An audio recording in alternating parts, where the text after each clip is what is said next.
आजच्या लेक्चरमध्ये आपण बघणार आहोत rates of taxes in India. सध्या भारतामध्ये म्हणजे आता सध्या वर्ष जे चालू आहे 2020-21, या 2020-21 या प्रिव्हियस इयरचं किंवा या फायनान्शियल इयरचं असेसमेंट आपण 1 एप्रिल 2021 पासून करणार आहे. म्हणजे आपला असेसमेंट इयर असणार आहे 2021-22. तर या 2021-22 या असेसमेंट इयरसाठी कोणकोणते इन्कम टॅक्स रेट आहेत, कुणासाठी इन्कम टॅक्स रेट कसा आहे, किंवा कोणत्या इन्कम वरती कशा पद्धतीने टॅक्सेशन आकारलं जाणार आहे, किंवा त्याची टॅक्स लायबिलिटी कशा पद्धतीने पेड करायची आहे असेसीने, तर या संदर्भामध्ये हा पॉइंट आपण बघणार आहोत. तर इथं जनरली काय होतं, पर्सन किंवा असेसी या कॅटेगरीचा जर विचार केला तर आपल्याला माहिती आहे की 7 कॅटेगरीज ऑफ पर्सन आहेत. त्याच्यामध्ये इंडिव्हिज्युअल आहे, HUF आहे, फर्म आहे, पार्टनरशिप फर्म ज्याला आपण कन्सिडर करतो, कंपनी आहे, लोकल अथॉरिटीज आहे, association of person, body of individual, अशा पद्धतीच्या वेगवेगळ्या असेसी किंवा पर्सन्स आहेत. आणि मग त्यांचा प्रत्येकाचा टॅक्स रेट वेगवेगळा ठरलेला आहे.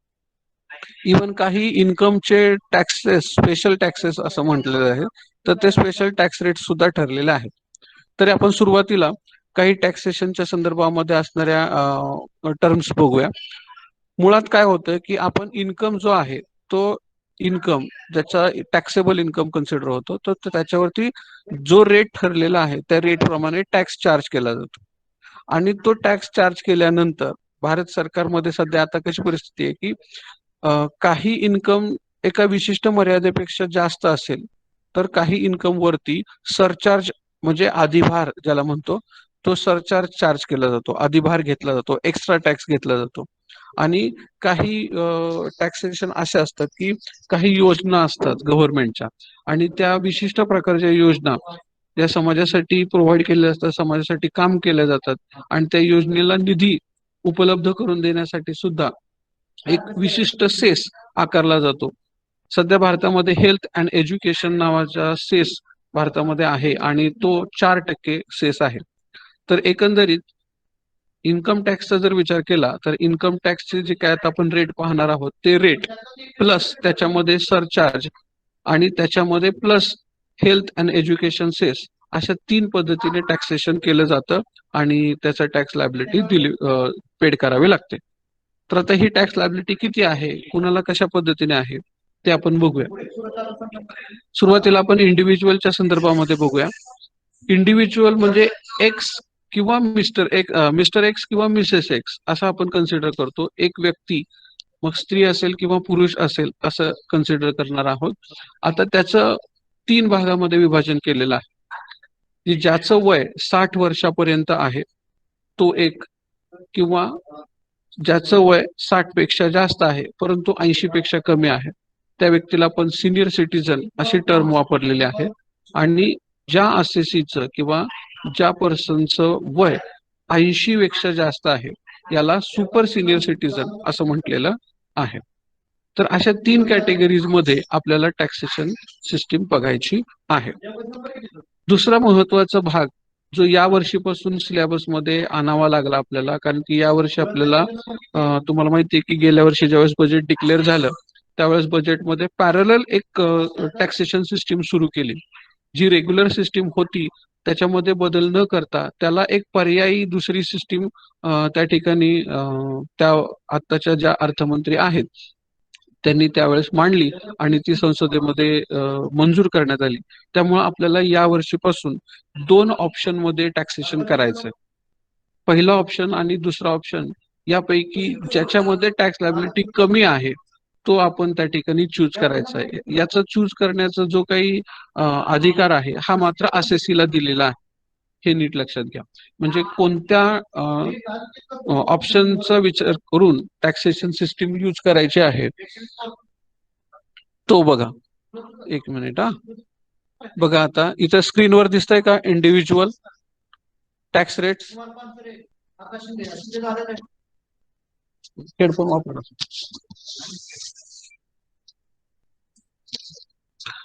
इंडिव्हिज्युअल दिसतोय का स्क्रीनवर? दिसतोय सर.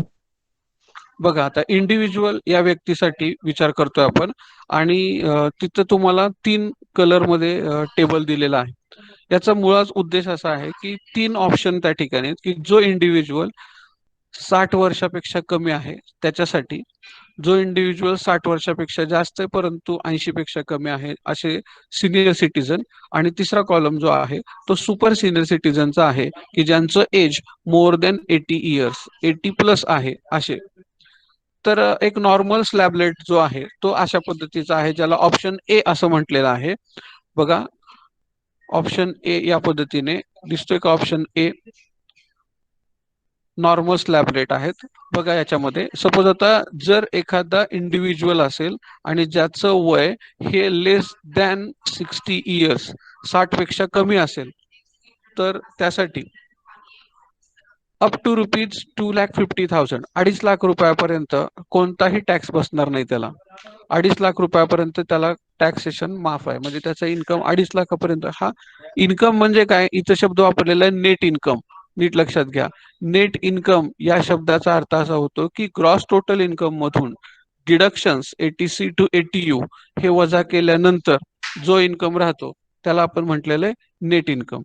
तर हा नेट इन्कम ज्याला टॅक्सेबल इन्कम म्हणतो आपण, तर हा नेट इन्कम 2.5 लाख रुपयापर्यंत असेल तर टॅक्स कोणताही नाही. 2.5 लाखापेक्षा जास्त असेल, 5 लाख रुपयापर्यंत असेल तर 5% टॅक्सेशन आहे.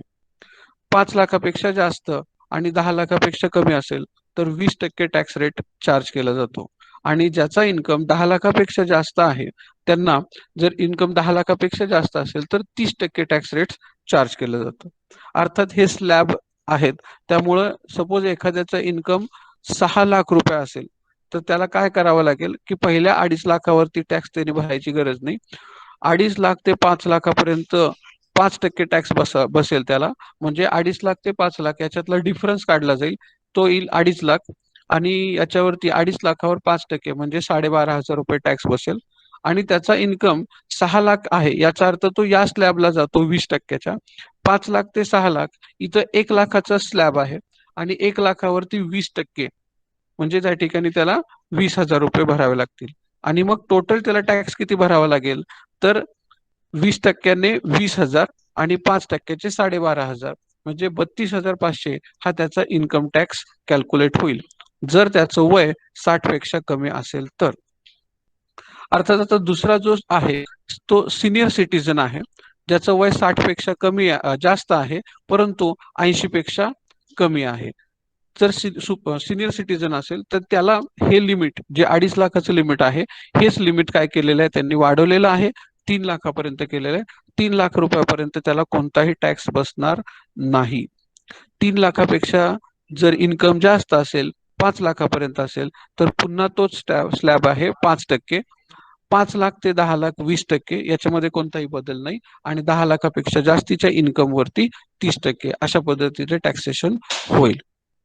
हेच जर तो सुपर सिनियर सिटीजन असेल म्हणजे ज्याचं वय 80 पेक्षा जास्त असेल तर त्याला मात्र 5 लाख रुपयापर्यंतचा इन्कम हा काय सांगितलेला आहे, नील सांगितलेला आहे. म्हणजे 5 लाख रुपयापर्यंतच्या वरती कोणत्याही पद्धतीचा टॅक्स लागणार नाही. मग 5 लाखाच्या वरती पुढचा 5 लाख ते 10 लाख हा स्लॅब जो आहे हा डायरेक्ट 20%. म्हणजे याचा अर्थ काय होतो की इथं सुपर सिनियर सिटीजनला 5%चा स्लॅब नाही, तो कॅन्सल झालेला आहे. डायरेक्ट त्याला काय केलेलं आहे 5 लाख ते 10 लाख 20% आणि 10 लाखापेक्षा जास्तीच्या इन्कम वरती 30% अशा पद्धतीने त्याचं टॅक्स कॅल्क्युलेशन केलं जाणार आहे. हा टेबल लक्षात आला सर्वांच्या? रिप्लाय द्या. Yes sir. ओके. आता दुसरा ऑप्शन या गेल्या वर्षीपासून आपल्या समोर इन्कम टॅक्स डिपार्टमेंटने मांडलेला आहे, तो म्हणजे असा आहे की इथं टोटल इन्कम कॅल्क्युलेट करायचा इंडिव्हिज्युअल असेसीचा.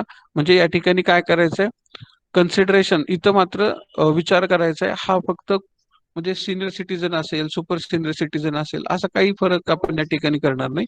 तर त्यांनी क्लिअर असं सांगितलेलं आहे की 2.5 लाख रुपयापर्यंत नील, 2.5 ते 5 लाख 5%, 5 लाख ते 7.5 लाख 10%, 7.5 लाख ते 10 लाख 15%, 10 लाख ते 12.5 लाख 20%, आणि 12.5 लाख ते 15 लाख 25%, आणि त्यापेक्षा म्हणजे 15 लाखापेक्षा जास्त इन्कम असेल तर 30%. हा स्लॅब दिलेला आहे. म्हणजे या ठिकाणी काय केलेलं आहे की 7 प्रकारच्या कॅटेगरीज केलेल्या आहेत. त्यापैकी पहिली जी कॅटेगरी आहे ती नील आहे. नंतरची जी कॅटेगरी आहे ती 10 लाखापर्यंत त्यांनी काय केलेलं आहे, स्लॅब 2.5 लाखाचे ठेवलेले आहेत, आणि 5%, 10%, 15% अशा पद्धतीने त्याचं टॅक्सेशन केलेलं आहे. आणि ज्यांचा 10 लाखाच्या पुढे इन्कम जातो तिथं सुद्धा काय केलेलं आहे, पुन्हा 2.5 लाखाचे 3 स्लॅब केलेले आहेत. 10 ते 12.5 20%, 12.5 ते 15 25%, आणि 15 लाखाच्या पुढचा इन्कम वरती काय केलेलं आहे 30% असं टॅक्सेशन केलेलं आहे. आता तुम्ही म्हणा सर ह्या 2 टॅक्सेशन सिस्टीम आहेत, मग कोणतं टॅक्सेशन सिस्टीम आपल्याला फायदेशीर आहे? तर इथं दोन्ही पद्धतीने तुम्हाला टॅक्स कॅल्क्युलेट करून बघावा लागेल, आणि ज्यामध्ये सगळ्यात कमी ज्यांचं इन्कम टॅक्स येईल ते तुम्हाला ऑप्शन चूज करायचं आहे. परंतु एक कंडिशन या ठिकाणी आहे, जर तुम्ही ऑप्शन बी सिलेक्ट केला, म्हणजे हा जो तुमच्या स्क्रीनवर दिसतोय तो, तर त्या असेसीला कोणत्याही पद्धतीचे डिडक्शन्स किंवा कोणत्याही पद्धतीचे एक्झम्पशन्स क्लेम करता येणार नाहीत. म्हणजे जसं इन्कम फ्रॉम सॅलरीला स्टँडर्ड डिडक्शन मिळतं, किंवा हाऊस प्रॉपर्टीला स्टँडर्ड डिडक्शन मिळतं, किंवा ATC टू ATU मध्ये गुंतवणूक केली तिथं 1.5 लाख रुपये मेडिक्लेमचे, डोनेशनचे, अशा पद्धतीचे जे काही डिडक्शन्स मिळतात, असे कोणतेही डिडक्शन्स त्याला मिळणार नाहीत. इव्हन त्याला कोणत्याही पद्धतीचे एक्झम्पशन सुद्धा मिळणार नाहीत. म्हणजे इथं ग्रॉस अमाऊंट जी आहे ती तुमची कन्सिडर होईल, आणि ग्रॉस अमाऊंट वरती या स्लॅब प्रमाणे टॅक्सेशन कॅल्क्युलेट केला जाणार आहे. तर हा सेकंड ऑप्शन आहे. प्लस आता हे वरती जी काही ए किंवा बी मधून जी काही तुमची टॅक्स लायबिलिटी येईल त्याच्यावरती तुम्हाला काय करावं लागणार आहे, सरचार्ज म्हणजे अधिभार द्यावा लागणार आहे. तर तो सरचार्ज कसा असेल, तर त्याच्यामध्ये 4 कॅटेगरीज केलेल्या आहेत. त्यांनी पहिली कॅटेगरी केलेली आहे, जर तुमचा इन्कम टोटल इन्कम हा 50 लाखापेक्षा जास्त असेल तर तुम्हाला 10% टॅक्स लायबिलिटीचा सरचार्ज द्यावा लागेल. जेवढी तुमची टॅक्स लायबिलिटी येईल त्याच्या 10% तुमचा सरचार्ज अधिभार म्हणून त्या ठिकाणी एक्स्ट्रा पेड करावा लागेल. तोच जर इन्कम तुमचा 1 कोटी पेक्षा जास्त असेल तर 15% सरचार्ज असेल, 2 कोटीपेक्षा जास्त असेल तर 25% सरचार्ज असेल, आणि 5 कोटीपेक्षा जास्त इन्कम ज्यांचा आहे त्यांना 37% हा काय करावा लागेल, अधिभार किंवा सरचार्ज द्यावा लागेल. जे हा सरचार्ज मॅक्झिमम तो 37% जाणार आहे, लक्षात घ्या. खाली एक नोट दिलेली आहे, इथं असं म्हटलेलं आहे, enhanced surcharge levied at the rate of 25%/37% shall not be levied in case of income assessable under section. इथं 3 सेक्शन त्या ठिकाणी दिलेले आहेत. त्या सेक्शन्स मध्ये मात्र हा सरचार्ज इन्क्रीज होणार नाही. Hence the maximum rate of surcharge on tax payable on such income shall be 15%. त्यामुळं अशा जे काही 3, आता हे सेक्शन तुम्हाला पुढे जाऊन शिकायचे, तर या सेक्शन मध्ये किंवा तुम्ही हे नेटवर सुद्धा सर्च करू शकता हे सेक्शन कशाच्या संदर्भात. तर या सेक्शन मधल्या इन्कम वरती मात्र 15% जास्त सरचार्ज चार्ज केला जाणार नाही, किंवा तुमच्याकडून अधिभार जास्त वसूल केला जाणार नाही. हेल्थ अँड एज्युकेशन सेस हा मात्र सर्व ठिकाणी 4%च असणार आहे. जो काही तुमचा टोटल टॅक्स लायबिलिटी येईल त्याच्यावरती तो 4% कॅल्क्युलेट केला जातो. तर अशा पद्धतीने इंडिव्हिज्युअल जो असेसी आहे त्याची टॅक्सेशन सिस्टीम आहे, किंवा त्याचे टॅक्स रेट आहेत. इंडिव्हिज्युअलचे टॅक्स रेट सर्वांना समजले का?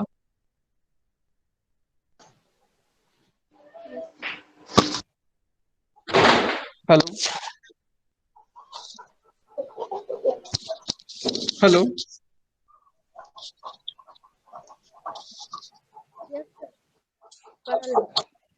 माझा आवाज येतो का क्लिअर? Yes sir. ठीक आहे. आता आपण कंपनी यांच्यासाठी टॅक्सेशन बघूया, की जर कंपन्या असतील तर भारतामध्ये असणाऱ्या कंपन्या किंवा भारतामधून व्यवसाय करणाऱ्या फॉरेन कंपन्या, तर त्यांचे टॅक्सेशन सिस्टीम कशी असणार आहे बघा. डोमेस्टिक कंपनी ही एक कॅटेगरी केली आहे, म्हणजे भारतीय कंपन्या. जर ती कंपनी सेक्शन 115BA या सेक्शन प्रमाणे काम करत असेल तर त्यांना 25%, 115BAA या सेक्शन प्रमाणे काम करत असेल तर 25%, 22%, सेक्शन 115BAB या सेक्शन प्रमाणे जर ती कंपनी काम करत असेल तर 15% त्यांना टॅक्स रेट असणार आहे. सेकंड शेड्यूल जे दिलेलं आहे फायनान्स ऍक्ट प्रमाणे 2020च्या, तर त्याच्याप्रमाणे त्यांनी असं म्हटलेलं आहे की ज्यांचा टर्नओव्हर किंवा ग्रॉस रिसीट्स मागच्या वर्षी 400 कोटीपेक्षा जास्त गेले नाहीत यांच्यासाठी 25% टॅक्सेशन सिस्टीम आहे. आणि याच्या व्यतिरिक्त ज्या काही कंपन्या आहेत त्या कंपन्यांना 30% टॅक्सेशन आहे. म्हणजे त्यांचा जो काही इन्कम असेल त्याच्यावरती डायरेक्टली टॅक्स कॅल्क्युलेट केला जातो. इथं कोणत्याही पद्धतीचे स्लॅब नाहीयेत. जसं इंडिव्हिज्युअलला स्लॅब दिलेले आहेत तसं कंपनीला मात्र कोणताही स्लॅब नाही. त्यांना 50,000, 1,00,000, 2,00,000 कितीही इन्कम झाला तरी सुद्धा त्यांना त्याच रेट प्रमाणे टॅक्स पेड करावा लागणार आहे. आणि सरचार्ज हा 7% ते 12% या दरम्यान राहणार आहे. डिपेंड्स त्यांच्या कंडिशन्स कशा असतात त्याच्यावरती. आणि सेक्शन 115BAA आणि BAB यांना मात्र 10% सरचार्ज फिक्स केलेला आहे. दुसरा सरचार्ज जो आहे तो सेक्शन म्हणजे अदर केसेसमध्ये असं सांगितलेलं म्हणजे 7% आणि 12% हा कधी लागेल, इथं दिलेलं आहे 7% आणि 12% सरचार्ज. तर याच्या संदर्भामध्ये इथं डिटेल दिलेले आहे. 7% कधी असेल जर त्यांचा जो काही टोटल इन्कम आहे हा 1 कोटीपेक्षा जास्त आहे परंतु 10 कोटीपेक्षा कमी असेल तर त्यांना सरचार्ज 7% असेल. आणि जर इन्कम 10 कोटीपेक्षा जास्त असेल तर त्यांना 12% सरचार्ज पेड करावा लागेल. आणि पुन्हा या ठिकाणी health and education cess 4% additional असणार आहे. हे झालं डोमेस्टिक कंपन्यांसाठी. फॉरेन कंपनीसाठी असं आहे, जेवढ्या काही फॉरेन कंपन्या भारतामध्ये काम करतात त्या सर्व भारतीय फॉरेन कंपन्या 40% स्लॅब मध्ये आहे. म्हणजे त्यांना कितीही इन्कम होऊन दे त्यांना डायरेक्टली 40% टॅक्स भरायचा आहे त्यांच्या टोटल इन्कम वरती. प्लस 2% सरचार्ज जर त्यांचा इन्कम 1 कोटीपेक्षा जास्त आणि 10 कोटीपेक्षा कमी असेल तर. आणि 10 कोटीपेक्षा जास्त असेल तर 5% सरचार्ज द्यायचा आहे. आणि हेल्थ अँड एज्युकेशन सेस हे 4% आहे. यानंतर पार्टनरशिप फर्म. या ठिकाणी मात्र पार्टनरशिप फर्म मध्ये फॉरेन आणि डोमेस्टिक असा काही फरक नसतो. पार्टनरशिप फर्म म्हणजे पार्टनरशिप ऍक्ट हा 1932 प्रमाणे जो आहे तो म्हणजे भारतीय भागीदारी कायदा त्याप्रमाणे. त्यामुळे पार्टनरशिपचा विचार केला तर सर्व पार्टनरशिप फर्म ह्या भारतीय समजल्या जातात. त्यामुळे त्यांना सुद्धा असं सेपरेशन करणं गरजेचं नाही. तर इथं फर्म जे आहे पार्टनरशिप फर्म इन्क्लुडिंग LLP म्हणजे लिमिटेड लायबिलिटी किंवा अनलिमिटेड लायबिलिटी दोन्ही असल्या तरी सुद्धा त्यांना 30% टॅक्स आहे. डायरेक्टली पार्टनरशिप फर्मला जेवढा इन्कम होईल त्याच्यावरती डायरेक्टली 30% आपण टॅक्स कॅल्क्युलेट करणार. त्याच्यावरती 12% सरचार्ज असणार आहे जर त्यांचा इन्कम 1 कोटीपेक्षा जास्त असेल तर. अन्यथा त्यांना सरचार्ज असणार नाही. 1 कोटीपेक्षा जर कमी असेल तर त्यांना सरचार्ज असणार नाही. 1 कोटीपेक्षा जास्त असेल तर ऍडिशनल 12% सरचार्ज आणि हेल्थ अँड एज्युकेशन सेस 4% असणार आहे. तर हे झालं पार्टनरशिप फर्मच्या बाबतीमध्ये. त्यानंतर पुढच्या ज्या काही ASSE किंवा पर्सन आहेत त्या आहेत HUF Hindu undivided family, AOP म्हणजे असोसिएशन ऑफ पर्सन, BOI म्हणजे body of individual and any other artificial judicial person. जर हे असतील तर यांच्यासाठी नॉर्मल स्लॅब रेट जो आहे तो अशा पद्धतीचा आहे. 2.5 लाखापर्यंत कोणताही टॅक्स नाही. 2.5 ते 5 लाख 5%, 5 ते 10 लाख 20%, आणि 10 लाखापेक्षा जर यांचा इन्कम जास्त असेल तर 30%. प्लस त्याच्यामध्ये जसं इंडिव्हिज्युअल टॅक्सेशन होतं तसंच सरचार्ज 50 लाखापेक्षा इन्कम जास्त असेल तर 10%, 1 कोटीपेक्षा जास्त असेल तर 15%, 2 कोटीपेक्षा जास्त असेल तर 25% आणि 5 कोटीपेक्षा जास्त असेल तर 37%. म्हणजे बऱ्यापैकी इंडिव्हिज्युअलचा जो काही स्लॅब रेट आहे नॉर्मल स्लॅब रेट त्याच इंडिव्हिज्युअलच्या नॉर्मल स्लॅब रेट प्रमाणे AOP, BOI किंवा HUF किंवा अदर आर्टिफिशियल पर्सन यांचं टॅक्सेशन केलं जातं किंवा टॅक्स कॅल्क्युलेट केला जातो. हे लक्षात ठेवा. हेल्थ अँड एज्युकेशन सेस नियमाप्रमाणे 4% सर्व ठिकाणी कंपल्सरी आहे. आता हा झाला आतापर्यंत नॉर्मल. आता स्पेशल स्लॅब रेट दिलेला आहे, म्हणजे इथे सुद्धा ऑप्शन सेकंड दिलेला आहे. जर त्यांना पहिल्या ऑप्शन प्रमाणे जायचं नसेल तर ते दुसऱ्या ऑप्शन प्रमाणे जाऊ शकतात.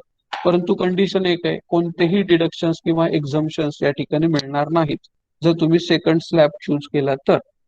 सेकंड स्लॅब तोच आहे, 2.5 लाखापर्यंत 2.5 ते 5 5%, 5 ते 7.5 10%, 7.5 ते 10 लाख 15%, 10 लाख ते 12.5 लाख 20%, 12.5 लाख ते 15 लाख 25%, आणि 15 लाखापेक्षा जास्त इन्कम असेल तर 30%. सरचार्ज त्याच पद्धतीने जो वरती आपण कन्सिडर केला, आणि हेल्थ एज्युकेशन सेस नेहमीप्रमाणे 4% असणार. यानंतर पाचवी आपण असेसी पाहतोय, ती म्हणजे कोऑपरेटिव्ह सोसायटी. मग आता कोऑपरेटिव्ह सोसायटी म्हणजे कोणती, तर सर्व प्रकारच्या कोऑपरेटिव्ह सोसायट्या, कोऑपरेटिव्ह कन्झ्युमर स्टोअर असेल, म्हणजे क्रेडिट कोऑपरेटिव्ह सोसायटी असतील, कोऑपरेटिव्ह शुगर फॅक्टरी असतील, कोऑपरेटिव्ह दूध डेअरी असेल, म्हणजे सहकार क्षेत्रामध्ये ज्या ज्या संस्था काम करतात, सहकारी साखर कारखाने, सूत गिरण्या, कापड गिरण्या, किंवा सहकारी साखर कारखाने असतील, सहकारी पतसंस्था असतील, सहकारी गृहनिर्माण सहकारी संस्था असेल, सहकारी खरेदी विक्री संघ असेल, सहकारी तत्वावरती चालणाऱ्या सर्व संघटना किंवा सर्व सोसायट्या यांच्यासाठी हा टॅक्स स्लॅब या पद्धतीने दिलेला आहे. नॉर्मल स्लॅब असा आहे की जर त्यांचा इन्कम 10,000 पर्यंत असेल तर 10%, 10,000 पेक्षा जास्त पण 20,000 पेक्षा कमी असेल तर 20%, 20,000 पेक्षा जास्त इन्कम असेल तर 30% टॅक्स रेट त्यांना आहे. म्हणजे त्यांचा इन्कम जर 25,000 असेल तर त्यांना काय होईल, पहिल्या 10,000वरती 10%ने 1,000 रुपये, दुसऱ्या 10,000वरती 20%ने 2,000 रुपये, आणि वरचे 5,000 जे आहेत तर ते 5,000वरती 30% या पद्धतीने 1,500 रुपये, म्हणजे टोटल 4,500 रुपये त्यांचं टॅक्स लायबिलिटी येणार. तर अशा पद्धतीने कोऑपरेटिव्ह सोसायटीचं टॅक्सेशन असेल. प्लस सरचार्ज 1 कोटीपेक्षा जास्त इन्कम असेल तर 12%, 1 कोटीपेक्षा कमी इन्कम असेल तर त्यांना टॅक्स कोणत्याही पद्धतीचा सरचार्ज लागणार नाही, त्यांना हेल्थ एज्युकेशन सेस लागेल डायरेक्टली 4%. आता हे जर नको असेल तर ऑप्शन सेकंड त्या ठिकाणी दिलेला आहे कोऑपरेटिव्ह सोसायटीसाठी, स्पेशल टॅक्स रिजिम. जसं वरती स्लॅब दिलेले असे स्लॅब काढायची गरज नाही, डायरेक्टली 22% त्यांनी काय करायचं आहे, टॅक्स कॅल्क्युलेट करायचं आहे. म्हणजे थोडक्यात त्यांनी काही गोष्टीचा ऍव्हरेज कन्सिडर केलेला आहे, जेवढा इन्कम होईल त्या इन्कमच्या 22% त्यांना काय करायचं आहे, टॅक्स कॅल्क्युलेट करायचा आहे. कोणत्याही पद्धतीचा स्लॅबचा विचार करायचा नाही, कितीही इन्कम असू दे, त्या टोटल इन्कम वरती 22%. फक्त कंडिशन एक आहे की कोणत्याही पद्धतीचं डिडक्शन किंवा एक्झम्पशन त्यांना मिळणार नाही किंवा क्लेम करता येणार नाही. सरचार्ज 10% आणि हेल्थ अँड एज्युकेशन सेस 4% हे असेल. 6 नंबरची कॅटेगरी आपली जी आहे ती आहे लोकल अथॉरिटी, म्हणजे नगरपालिका असतील, म्युन्सिपल कॉर्पोरेशन म्हणजे मेट्रो सिटी मधला असेल त्याला महानगरपालिका आपण असं म्हणतो, कॉन्टोनमेंट बोर्ड असेल, पंचायत समिती असतील, ग्रामपंचायत असेल, ह्या सगळ्या लोकल अथॉरिटीज आहेत. तर यांना सुद्धा इन्कम मिळत असतात, जसं की लोक घरपट्टी भरतात, पाणीपट्टी भरतात, नगरपालिकेचे वेगवेगळे कर भरले जातात, तर हे सगळे वसूल केले जातात, नगरपालिका वसूल करते. तर हा सुद्धा इन्कम लोकल अथॉरिटीला होतो, आणि मग या लोकल अथॉरिटीच्या इन्कम वरती डायरेक्टली 30% टॅक्स लोकल अथॉरिटीने गव्हर्नमेंटला भरायचा आहे, म्हणजे सेंट्रल गव्हर्नमेंटला भरायचा आहे. प्लस 12% सरचार्ज आणि 4% हेल्थ अँड एज्युकेशन सेस. तर अशा पद्धतीने या प्रत्येक असेसीचे टॅक्स रेट्स ठरलेले आहेत, तर त्या टॅक्स रेट्स प्रमाणे त्यांचं काय होणार आहे, टॅक्सेशन होणार आहे.